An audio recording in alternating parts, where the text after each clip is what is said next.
Bismillahirrahmanirrahim. Assalamualaikum warahmatullahi wabarakatuh. Halo teman-teman, jumpa lagi di channel Ojowedi. Terima kasih kepada teman-teman yang telah mendengarkan dan telah mensupport channel ini agar channel ini makin berkembang dan bisa diterima oleh halayak yang lebih ramai. Seperti biasa teman-teman, jika sudah siap, selamat mendengarkan. Cerita ini masih lanjutan ya teman-teman dari cerita sebelumnya, yaitu mereka yang tinggal di dalam gelap, side story part ketiga atau side story part kedua. Karena sebenarnya side story-nya adalah sambungan dari cerita sebelumnya, mereka yang ada dalam gelap, yaitu di kegelapan awal part 1 dan 2. Rumahku adalah rumah sederhana yang ditinggali kami berempat sekeluarga. Sebuah tempat yang tenang untuk kami tinggali. Memang banyak hal yang janggal yang sering terjadi di rumahku, tapi tidak begitu mengganggu. Sehingga kami semua tidak begitu peduli pada apa yang terjadi di sini. Walau kadang aku melihat barang berpindah tempat sendirinya. Padahal hanya aku sendiri di rumah. Beberapa kadang melihat bayangan hitam lewat di dapur rumah. Membuatku dan keluarga sedikit lucu dengan mereka yang ikut tinggal di rumah kami. Mengganggu? Iya, mereka suka iseng, tapi sebagai tanpa menunjukkan bahwa mereka ada di sana. Kala itu aku sendiri di rumah. Beberapa kali aku melihat seseorang berlalu lalang di depan rumahku. Jarang sekali aku menjumpai orang itu dan aku baru sadar. Seseorang ini bukanlah orang, melainkan makhluk lain yang sudah lama tinggal di situ. Aku melihat dengan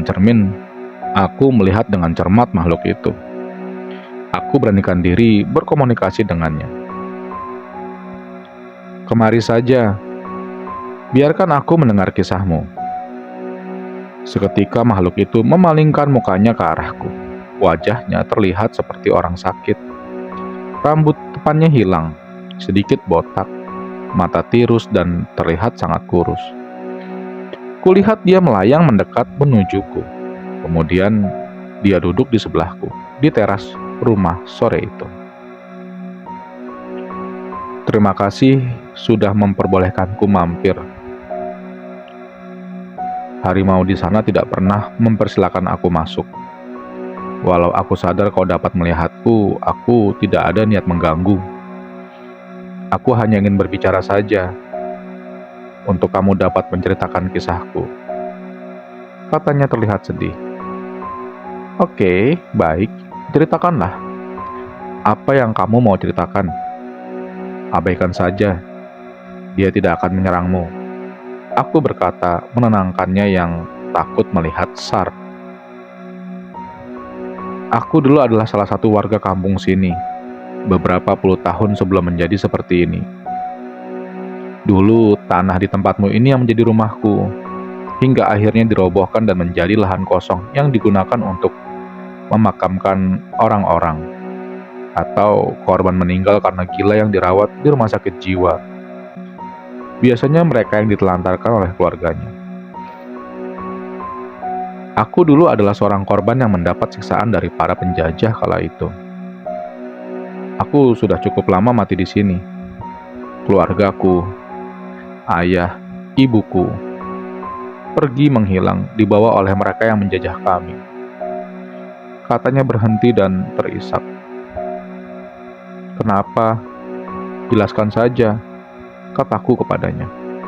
Berusaha menenangkan. Dia menatapku, kemudian dia menarikku, tepatnya tubuh astralku.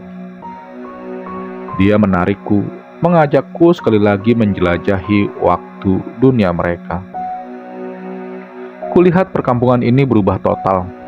Rumahku yang sederhana hilang menjadi gubuk reot kecil khas Jawa zaman dulu. Sekitar sana banyak pohon ketela dan tebu. Benar-benar terlihat masih sepi dan tidak ada warga yang sekarang. Bahkan motor pun tidak ada. Aku mengagumi bentuk kampung ini zaman dulu. Ingin ku foto tempat ini, tapi tiba-tiba lamunanku terbuyarkan. Ku dengar redakan yang sangat amat besar dekat sana. membuat warga ketakutan, lari tunggang-langgang meninggalkan kegiatan mereka. Membuatku ketakutan dan mengikuti wanita tadi lari. Tapi ada sesuatu yang menahanku. Wujud astral wanita tadi. Tak perlu kau ikuti aku di situ. Aku akan membawamu menuju kejadian yang terjadi kepadaku, kata wanita itu. Kulihat tiba-tiba aku tertarik suatu medan kuat, membuatku berpindah posisi cepat, menuju ke dalam rumah wanita tersebut. Kulihat orang tuanya disiksa, ayahnya diseret dimasukkan ke dalam truk, bak hewan yang akan dijagal.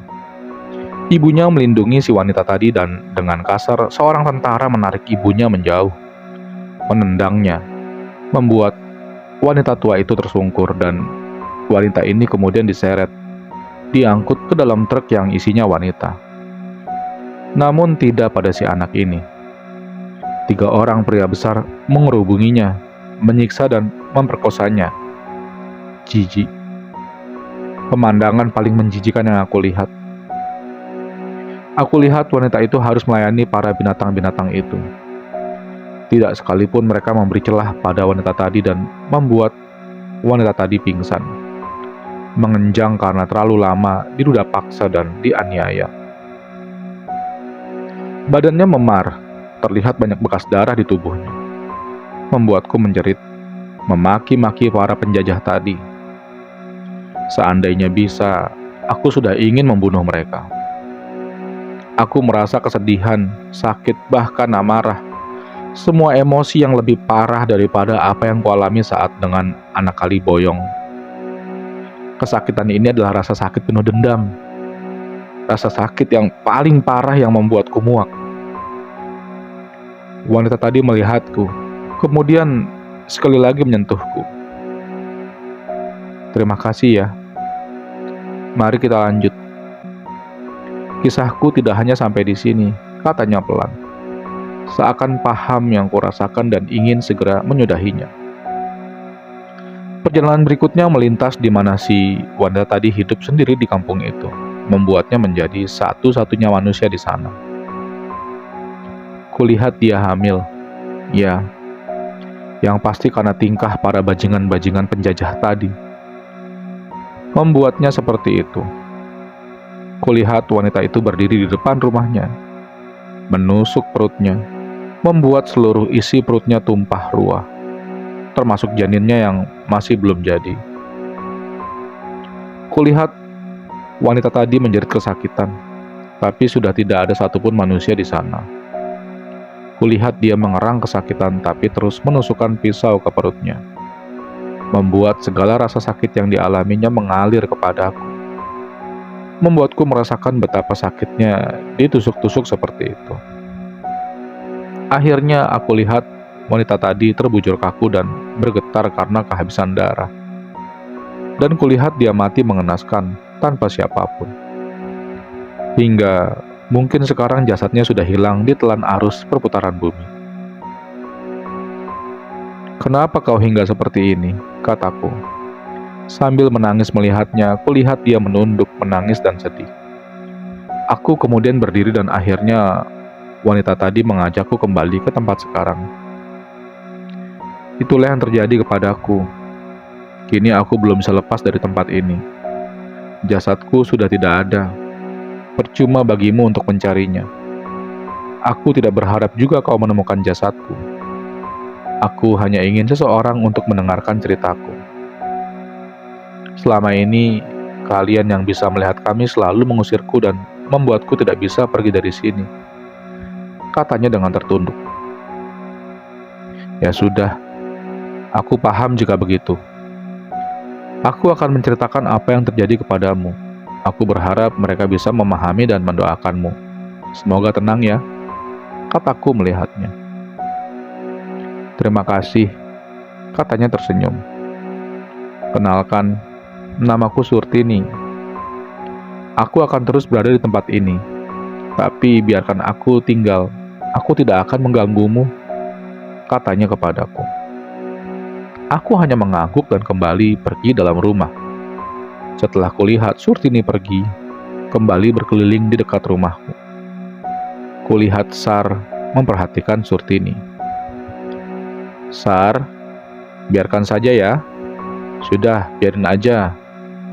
Toh, di sini jadi agak sepi." Kulihat Sar mengangguk dan diam lagi, duduk di depan rumah. Hingga kini Surtini sering berada di rumahku, kadang di garasi, kadang di kamarku atau luar kamarku. Dan setelah rumahku dirombak, di lantai 3 dibangunkan teras, kulihat Surtini sering duduk di sana, memandangi langit. Kurasa masih ada apa yang mengganjalnya. Apakah mungkin dia ingin bertemu orang tuanya? Entahlah. Sampai sekarang dia tidak pernah bilang. Surtini seorang wanita yang dirundung kesedihan. Aku tinggal di kampung yang cukup dekat dengan Gunung Merapi dan bersebelahan dengan kampus swasta terkenal di Yogyakarta. Kampus yang besar, tapi dahulu saat aku masih kecil, tempat itu sepi. Bahkan ketika gempa Jogja terjadi, kampus itu sedang mengadakan wisuda. Sungguh kenangan yang tidak bisa kulupakan dan aku akan menceritakan mereka yang ada di sini. Mereka yang menemani kegelapan malam di kampungku. Rumahku adalah kos-kosan, dan jika kosong cukup lama, kamar kos akan diisi oleh mereka dan itu yang membuatku repot. Aku sering harus berkeliling kos ketika sepi dan mengusir mereka yang menumpang.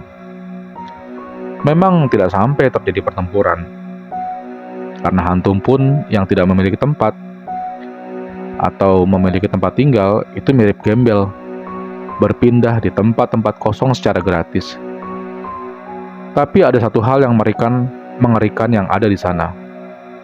Sesosok sundel bolong yang berdiam di sungai dekat rumahku yang pernah aku pergoki mencoba memakan ari-ari adikku saat lahir dan mencoba membongkar kuburan ari-arinya. Membuatku marah dan menyerangnya. Walau wujudnya cukup mengerikan, tapi aku beranikan diri, karena aku yakin jika dia memakan ari-ari adikku, maka adikku akan menjadi mainannya, dan dia akan menempel pada adikku. Lebih dari 5 kali aku berhadapan dengan si sundel bolong hingga ia menyerah dan terus bertahan di sungai. Kadang aku sering melihat dia berterbangan dari satu pohon ke pohon lainnya, memakan sisa-sisa makanan di tempat sampah yang baunya tak sedap dan membuatku jijik. Hingga aku benar-benar sadar, yang dia makan adalah bekas pembalut yang tidak dibersihkan. Membuatnya terlihat makin mengerikan. Ingin muntah aku saat melihatnya. Makhluk ini kini sudah tidak bisa masuk lagi ke halaman rumahku, karena telah dipasangi pagar gaib untuk menghalau mereka memasuki tempatku. Namun akhirnya, ada beberapa yang telah berdiam cukup lama di tempatku. Mereka yang berdiam memang tidak begitu kuat dan tak mengganggu, tapi mereka yang menjadi temanku dewasa ini saat di rumah, bahkan kadang iseng. Mereka sering mengganggu keluargaku yang sendirian di rumah, selain diriku. Pernah, adikku dan pembantuku malam itu di rumah sendirian, hujan lebat. Mereka menonton TV, sampai ketika adikku mau mengambil minum, sekelebat bayangan hitam lewat, membuat adikku kaget dan batal mengambil air sendiri. Lalu minta ditemani oleh pembantu dan parahnya lagi, dari arah lain datang bayangan hitam lewat depan mereka dan membuatnya menceritakan kepada keluargaku.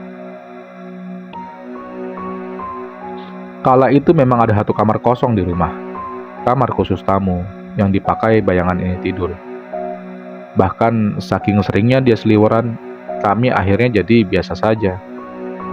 Namun ibuku cukup takut walau sudah tahu ada makhluk itu. Aku sering melihat si bayangan tidur di kamar tamu, seperti segumul guling yang ketika lampu dinyalakan dia menghilang, tapi ketika dimatikan akan terlihat wujudnya. Jika pertama kali melihatnya pasti bergidik ngeri, apalagi wujudnya hanya hitam, seperti bayangan saja. Mereka yang lain yang kujumpai adalah sesosok makhluk yang sering menggergaji pohon di sungai. Tapi yang dia gergaji adalah bayangan atas pohon. Tapi batang pohon yang di bawah terkoyak hingga jatuh. Aneh, karena tidak ada bekas potongan. Suaranya cukup keras, tapi ketika sedikit orang mengalihkan pandangan, pohon tadi sudah berdiri lagi, tegak, dan aku kemudian pergi menuju pohon tadi. Tidak ada bekas potongan, hancur, jatuh, gergaji, dan lainnya. Takjub dan aneh. Bisa-bisa saja ada makhluk seperti itu di sini.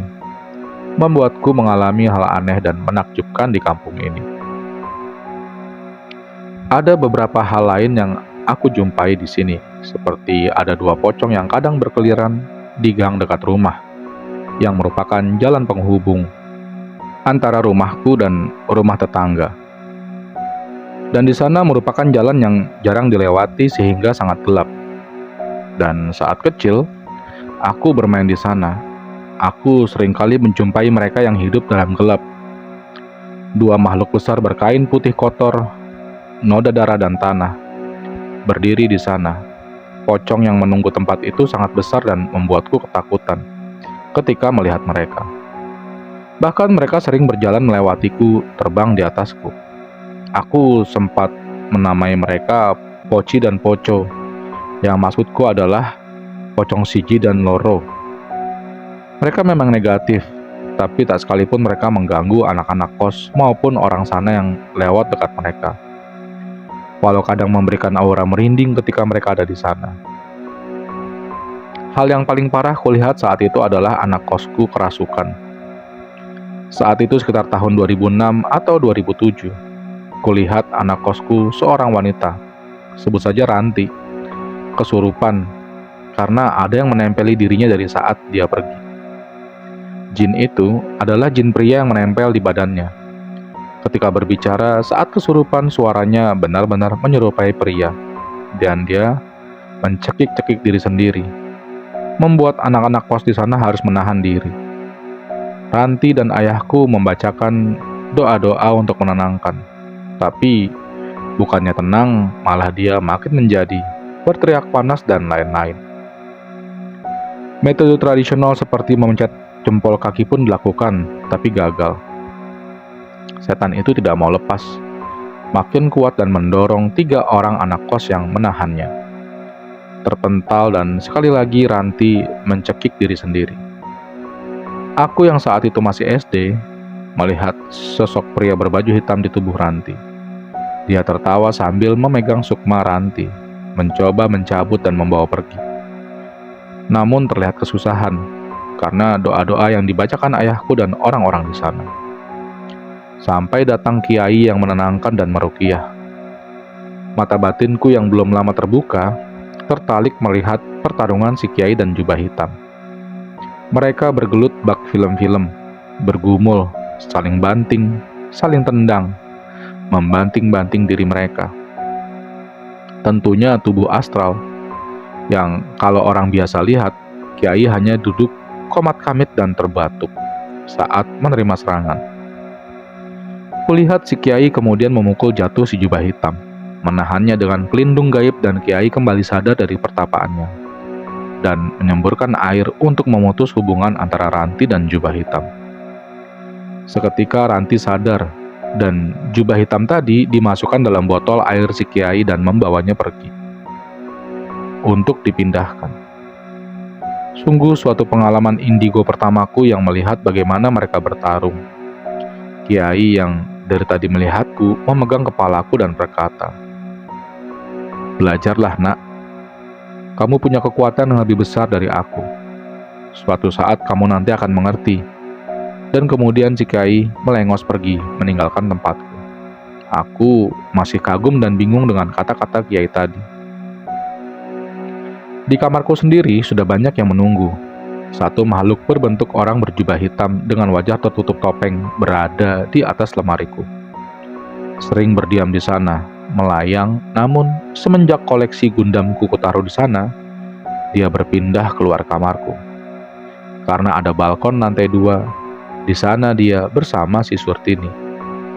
Sampai sekarang tak sekalipun aku melihat wajah di balik topengnya. Tapi aku selalu menebak ekspresinya saat tersenyum ataupun terganggu. Sebenarnya dia tidak terlalu mengganggu. Dia sempat memperkenalkan namanya. Namanya adalah Parunja.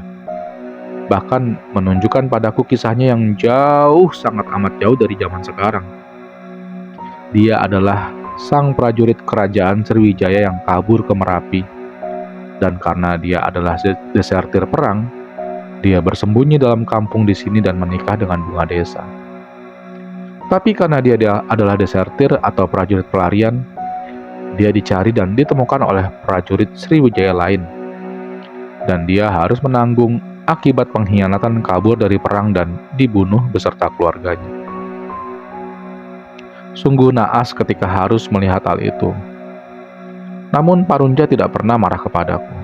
Dia menyesal bahwa harus mati begitu dan tidak bisa lepas dari tanah ini, karena terikan kutukan. Walau istri dan anaknya sudah berhasil pergi, kadang sedih aku ketika mendengar cerita Parunja. Tapi dia salah satu dari mereka yang menemaniku. Bahkan Parunja sering ikut denganku dan Sar berjalan. Ketika keluar, Parunja sering menebeng di leherku. Kalau aku harus menghadapi mereka yang berusaha masuk ke dalam diriku, Parunjalah yang menyerang. Tapi itu sangat membebani fisikku dan leherku sangat sakit.